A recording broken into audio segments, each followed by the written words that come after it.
Assalamualaikum warahmatullahi wabarakatuh. Kita berjumpa kembali di channel Donghua Animation.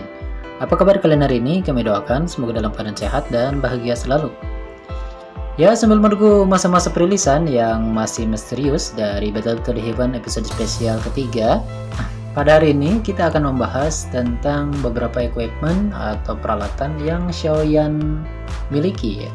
Baik yang Xiaoyan miliki untuk saat ini atau mungkin akan dia dapatkan di episode-episode kedepannya untuk menghadapi para musuhnya dan menjadi kultivator terkuat di benua Douchi.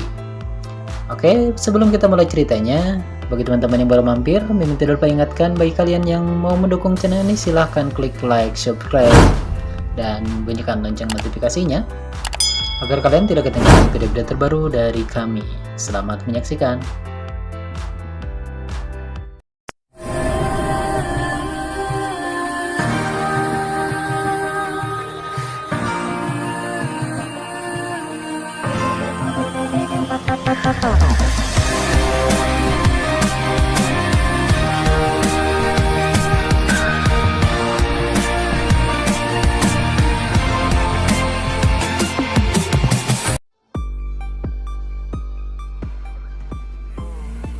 Equipment atau peralatan dalam bahasa umum ialah senjata atau item yang dimiliki seorang petarung baik dalam film maupun dalam dunia game. Ini digunakan mereka untuk bisa bertahan menghadapi musuhnya dalam setiap keadaan. Dalam Battle to the Heaven, protagonis utama kita yaitu Xiaoyan mempunyai beberapa equipment yang dia kumpulkan selama perjalanannya menjadi orang terkuat di benua Douchi. Dalam light novel setidaknya ada 7-8 jenis yang dia punya, diantaranya ada senjata, armor, cincin penyimpanan, bahkan tungku obat, dan sebuah alam surgawi yang dia miliki merupakan equipment yang mendukung kemampuannya untuk melawan para musuh. Meskipun keterbatasan bertarung atau keterampilan rahasia, juga obat-obatan yang dimiliki oleh Xiaoyan sangat penting baginya untuk menjadi seorang kultivator terkuat. Namun selain daripada itu semua, juga ada beberapa equipment atau peralatan yang harus dia miliki yang bisa dia gunakan secara instan untuk menghadapi para musuhnya. Apa saja itu? Mari kita bahas satu persatu. Yang pertama ialah Xuanzong Rui atau Black Heavy Ruler, atau disebut juga penguasa hitam atau pedang hitam yang berat. Yang paling membuat penonton terkesan adalah penggaris hitam ini, ya. Pedang besi hitam yang besar yang diberikan oleh Yalou selalu menemani Xiaoyan untuk tumbuh menjadi dewasa. Pada awalnya karena pedang itu terlalu berat, Xiaoyan bahkan kesulitan untuk mengangkatnya. Namun setelah beradaptasi, ini menjadi satu-satunya senjata yang setia menemaninya sampai akhir. Meskipun tidak memiliki tingkat spiritual yang jelas dari benda kuno ini, tapi kemampuan untuk tetap bersinar terang itu juga membuktikan bahwa ini adalah artefak kuno. Dan artefak itu diberikan dari awal oleh penulis cerita ini. Bisa disebutkan bahwa penulis cukup baik untuk Xiaoyan karena memberikan senjata yang kuat sejak awal. Perlu disebutkan bahwa di novel Great Ruler nanti, yaitu seri ketiga dari trilogi Battle to the Heaven ini, Xiaoyan juga menggunakan penguasa besar ini atau penggaris besar ini untuk mengalahkan dewa jahat di dalam ceritanya nanti. Yang lebih mengesankan ialah bahwa senjata ini juga bisa diaplikasikan dengan api surgawi milik Xiaoyan. Di beberapa cerita persilatan animasi memang cukup banyak juga karakter utama yang menggunakan pedang besar seperti Xiaoyan. Misalnya seperti di Final Fantasy, ada juga Ichigo di animasi Bleach atau Alucard bahkan di game mobile. Dan memang banyak lagi. Ya, kalau di dunia persilatan mungkin kita juga masih ingat dulu tentang karakter Yoko dari film Pendekar Raja Wali. Dia juga punya pedang berat seperti Xiaoyan untuk membantu pelatihannya. Yang unik dari senjata Xiaoyan ini, penggaris besar ini, ialah senjata ini mampu menekan Douchi, sehingga orang lain tidak bisa merebak secara langsung kekuatan yang memegang pedang, terutama di sini Xiaoyan, ya. Dan tentu saja ini melatih kecepatan dan kelincahan Xiaoyan. Ketika ia melepaskan pedang berat ini, kecepatan kekuatannya akan berlipat ganda dan ini akan cukup mengejutkan musuhnya dan membuat musuhnya lengah. Dan juga senjata ini juga bisa dijadikan sebagai untuk menyerang, juga sebagai tameng untuk bertahan. Ada momen lucu di mana dulu pedang Xiaoyan ini juga pernah muncul di serial Wudong Qiankun, ya. Masih ada yang ingat? Waktu Lindong pergi ke makam kuno, Di sana dia memilih benda-benda kuno ya, atau senjata-senjata kuno bersama karakter-karakter lain, dan di sana muncul pedang Xiaoyan di sana. Ini adalah clue dari penulis bahwa cerita ini dibuat oleh penulis yang sama, tapi di sana ada pedang Xiaoyan tergantung ya. Jadi kalian yang jeli pasti kalian tahu di mana. Tapi Lindong tentu saja tidak memanggil pedang ini ya. Dia hanya mengambil tombaknya saja, tombak naga yang dia punya sampai sekarang ini. Oke, selain dari pedang berat itu, Xiaoyan juga punya sebuah boneka setan langit ya. Boneka setan langit ini mungkin belum ditampilkan sekarang ya. Tadi mungkin nanti akan ditampilkan oleh Xiaoyan ketika ada di dataran tengah. Boneka setan langit ini merupakan sebuah senjata ofensif juga ya. Dia bisa bertahan ataupun menyerang. Di tahap pertengahan cerita Xiaoyan, dia memperoleh metode penyempurnaan boneka iblis langit dan menjadi senjata utama untuk perlindungan dirinya. Meskipun boneka iblis langit digunakan sebagai peralatan, memang rasanya agak sedikit aneh karena bagi yang tahu cerita di manhwa atau novelnya, boneka langit ini dibuat dari jasad manusia ya. Tapi selama kita memperlakukan mereka sebagai boneka, ya sah-sah saja ya. Penjelasannya juga bisa dipahami. Lagi pula ketika Xiaoyan menggunakan boneka iblis langit, rasanya seperti dia menggunakan senjata ya untuk menyerang maupun bertahan. Boneka setan langit, keterampilan ini bukanlah keterampilan metode Qi, juga bukan merupakan teknik do biasa, tapi sebaliknya ini adalah keterampilan boneka yang telah diturunkan dari zaman kuno. Jadi ini keterampilan terpisah ya di antara skill-skill yang lain ya, seperti skill terbang Xiaoyan yang juga langka. Jadi skill untuk membuat boneka ini juga langka. Ini ada di zaman kuno diceritakan di sana. Seseorang harus mengumpulkan minimal 3 item untuk membuat boneka setan langit ini. Apa saja itu? Yang pertama adalah jasad atau mayat. Yang kedua adalah roh atau spirit, dan kemungkinan spirit ini harus berada di level Daozun ya. Lalu ada lagi inti monster. Ya. Dan mayat di sini digunakan sebagai tubuh, rohnya digunakan sebagai energi di dalamnya, dan juga master core atau inti monster juga digunakan sebagai jantung di boneka ini. Juga disertai dengan beberapa bahan lainnya yang pada akhirnya akan membentuk sebuah boneka iblis. The Demon Puppet dibagi menjadi 3 level, yaitu level langit, level bumi, dan level manusia. Perbedaan di antara mereka ditentukan oleh bahan dan nyala api yang digunakan selama pemurnian. Juga diidentikan dengan warna di tubuh mereka ya.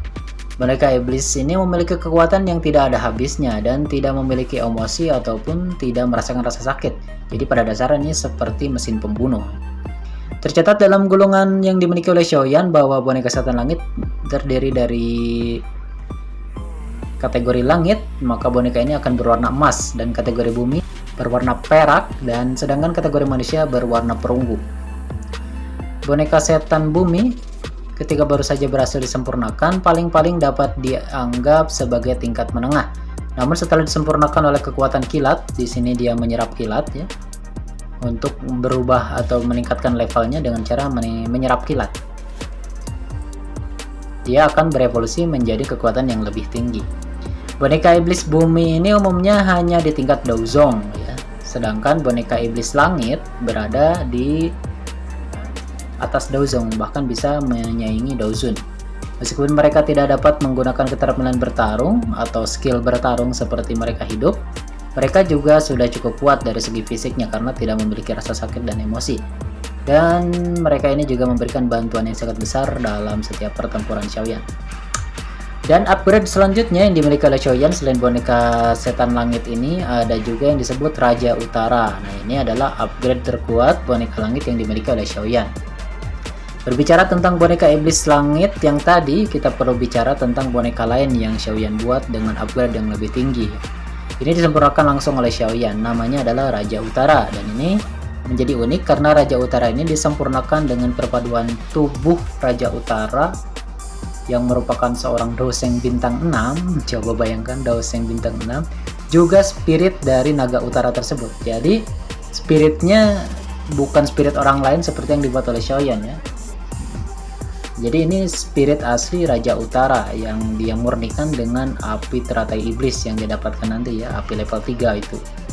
Dan boneka ini berbeda dari boneka setan langit di masa awal yang tidak memiliki kecerdasan ya. Dan boneka yang awal tadi yang setan langit ini hanya bisa dikendalikan melalui pikiran dan tidak bisa terpisah ya. Namun Raja Utara ini berbeda dengan boneka langit yang awal karena Raja Utara ini secara otomatis akan menyerang hanya dengan pikiran selintas dari Xiaoyan. Selain itu juga tidak akan terlihat lamban karena boneka ini bisa menggunakan skill bertarung seperti bagaimana Raja Utara ini masih hidup. Dan tampaknya tidak ada bedanya dengan Raja Utara ketika dia masih hidup ya. Dan jika dibandingkan, Raja Utara ini adalah boneka terkuat dengan kekuatan Doseng bintang 5. Selanjutnya di posisi ketiga ada armor tubuh, yaitu armor pelindung tubuh ya. Di sini Xiaoyan mempunyai dua buah armor. Yang pertama adalah armor inti laut. Armor inti laut ini adalah baju besi yang diberikan oleh Yun Yun ya dulu. Rompi laut ini dibuat dengan logam yang aneh, yang dibuat dari perut paus biru berekor 3, merupakan binatang ajaib laut peringkat 6. Kekuatan pertahanannya ditentukan oleh kekuatan pemiliknya. Meskipun kekuatan Xiaoyan hanya seorang Daozi waktu itu, tapi armor ini juga bisa menahan kekuatan Daoshi dan tidak dapat dengan mudah melukainya.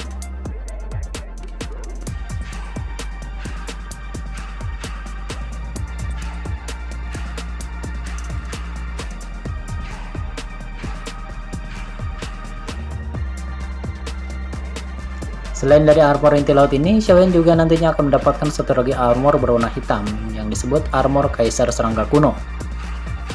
Sebelumnya juga Xiaoyan mempunyai sebuah armor yang menyatu dengan kulitnya, yaitu armor Naga Phoenix yang dia dapatkan ketika membantu Xian di Pulau Naga.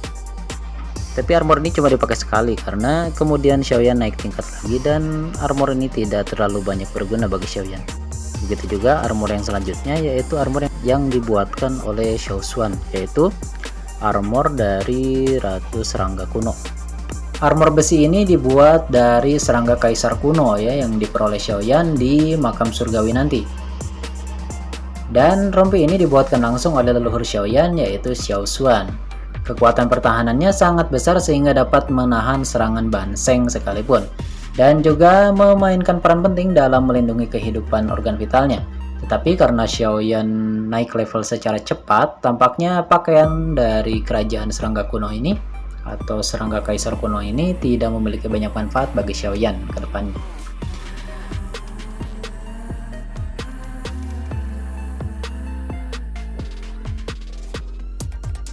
Dan item yang lain yang Xiaoyan punya ialah cincin penyimpanan. Meskipun banyak cincin penyimpanan yang Xiaoyan punya, tapi secara garis besar yang paling unik ada dua biji, yaitu yang pertama adalah cincin penyimpanan hangat jiwa atau disebut juga Bone Flame Ring, yang merupakan cincin api tulang yang awalnya dimiliki oleh Yalou lalu dimiliki oleh Xiaoyan.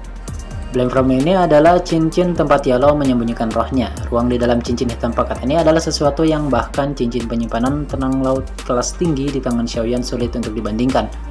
Tentu saja hal yang paling berharga bukanlah cincinnya, tetapi apa yang ada di dalamnya. Di dalam cincin penyimpanan ini adalah semua yang telah dikumpulkan oleh Yalou selama hidupnya, dari mulai rumus obat, metode Qi, teknik bertarung, dan beberapa hal aneh lainnya yang menumpuk di dalamnya. Berbagai macam hal ini ditumpuk bersama dan bisa menyebabkan silau mata bagi orang yang melihatnya. Dan selain dari cincin ini, Xiaoyan juga memiliki Serenity Storage Ring, atau cincin penyimpanan laut tenang. Adalah cincin penyimpanan bermutu tinggi yang diperoleh Xiaoyan dari Han Feng. Saat Han Feng dikalahkan oleh Xiaoyan dengan pertempuran hebatnya, maka cincin ini menjadi bahan rampasannya. Di dalamnya, Xiaoyan mendapatkan banyak resep obat, skill bertarung, dan juga tungku dengan level surgawi. Ya, cincin penyimpanan ini adalah sebuah konsep dasar yang merupakan sesuatu yang harus dimiliki ya. Cincin penyimpanan ini adalah semacam produk yang harus dimiliki oleh setiap kultivator. Kita lihat di beberapa animasi juga mempunyai item semacam ini, meski tidak selalu berbentuk cincin, tetapi banyak di anime lain juga menerapkan konsep yang sama, seperti misalnya sabuk yang dimiliki oleh Tang San di serial Soul Land, atau kantung yang dimiliki oleh Han Li di serial Record of the Mortal.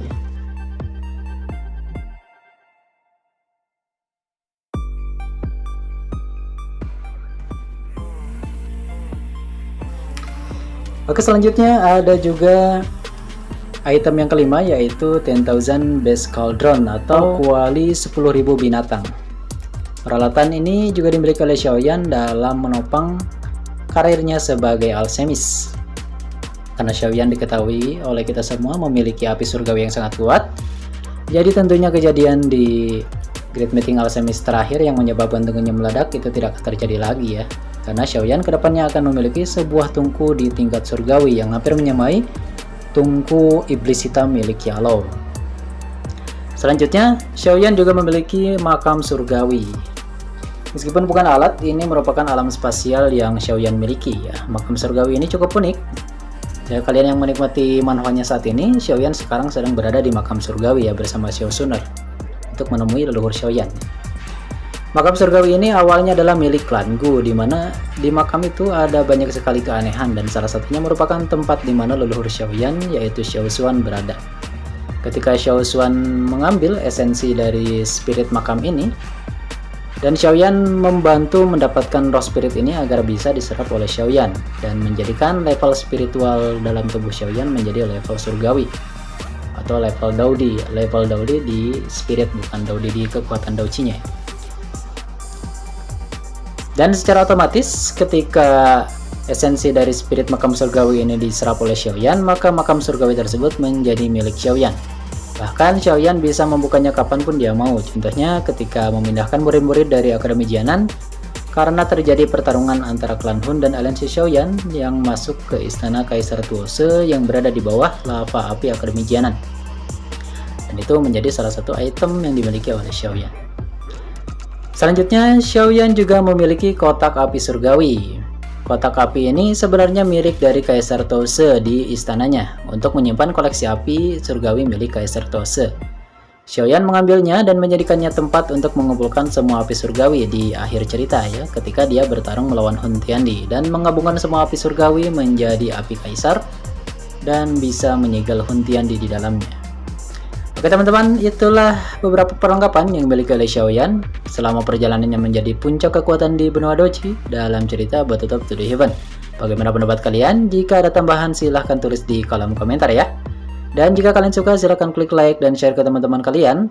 Sampai jumpa di video selanjutnya. Wassalamualaikum warahmatullahi wabarakatuh.